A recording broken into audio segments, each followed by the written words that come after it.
the White House. Alice Stewart does me the great honor of joining me on Christmas night in the studio. You are a CNN political commentator and a Republican strategist. I want to show you Donald Trump wishing everyone a Merry Christmas. By the way, Merry Christmas to you. Merry Christmas. This is how Donald Trump wished everyone a Merry Christmas. It's a disgrace what's happening in our country. But other than that, I wish everybody a very Merry Christmas. Thank you very much. Thank you. Thank you. All right, look, I won't make you dwell on this for too long. It's safe to say he's not very good at this. No, he's all not. The ceremonial no, he's stuff. not. And this is today of all days. There are 365 days of the year. He could take one day and just say, Merry Christmas. I wish everyone well. And it just didn't happen that way. And usually, the best thing to do is just, if you cannot restrain yourself, just tape a Merry Christmas message and play that. And unfortunately, that it wouldn't have been hard to keep it error-free. It would not have been. And these are times where it's really easy to do the right thing, and unfortunately, it didn't happen. And the bad thing is we have that in comparison to the Pope, who says, look at our differences and our fraternal differences and use those as opportunities to come together and use those as good opportunities to bridge the gap.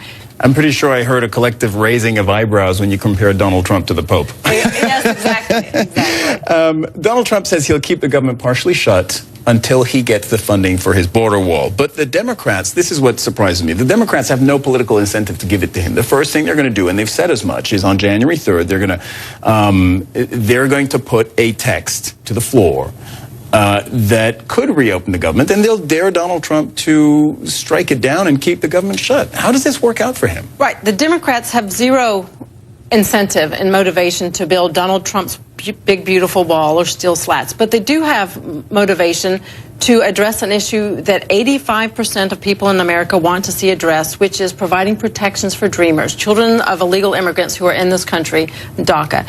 They want that. That is something they can get done. And this is an opportunity for Democrats to say to this president, we will work towards the money that you want for your big, beautiful wall if you do what Democrats have wanted and 80% of Americans want, is providing protections for dreamers. So this is an opportunity for them to get what they want and the president to get what he wants. But on the wall specifically, they and Chuck Schumer and Nancy Pelosi have said, no, never, no way, we will never give money for the wall. For security, yes, but for the wall, no. Right. And that's where it's time to come together and have this conversation.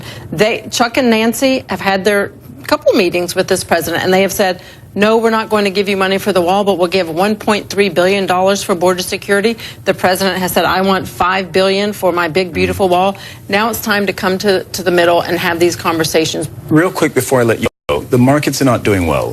How serious a problem is it for this president? Because it's starting to raise questions of maybe there's going to be a downturn in the economy. This is a president who has said it's all about people's bottom line.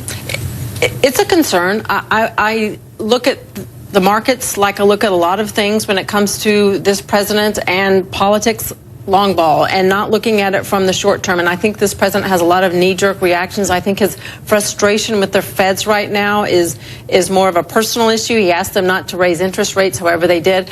The problem internationally, and when world markets look at this, there's uncertainty across the world when it comes to what's going to happen with Brexit, what's going to happen with the U.S.-China relations, what's going to happen with the markets across the world. So the overall worldwide economic uncertainty makes what's happening in America even more great. Overall, the economy is, I think, on an upward trend. We need to let things play out. I'd like to think that things are going in a good way in the upward trend, and the world needs to just have faith in the long-term stability of the American markets. And I think the Feds did the right thing. I would like to think the president would lay off them for a while, and things will play out. Well, he says now's a good time to buy. Alice Stewart, thank you. You've got to come down and visit your family more often. It's such a treat to have you on set. Thank you, Cyril. I love it. I love being here.